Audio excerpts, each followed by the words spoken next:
This is one of the most infamous examples of when a US president has ignored the Supreme Court. And it led to one of the darkest chapters in American history. This is the story behind the Trail of Tears. The Supreme Court ruled in favor of the Cherokee Nation and said that the state of Georgia has no right to impose laws on Cherokee land.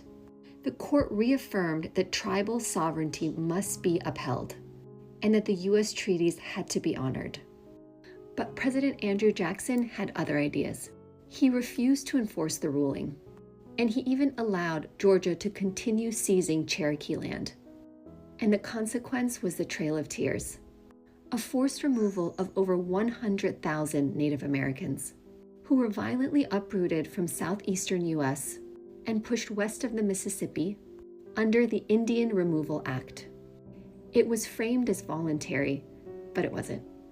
The U.S. Army rounded up Native American families at gunpoint and forced them to march west in one of the harshest winters on record.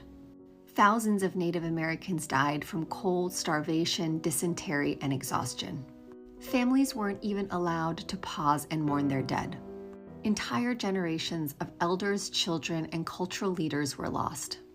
The legacy of this violence continues through poverty, land disputes, systemic racism, and intergenerational trauma that is still seen in the indigenous communities today. And all this happened after the highest court of land had actually ruled for justice. But the critical point is that the Supreme Court does not have any enforcement power. It relies on the executive branch to enforce that ruling.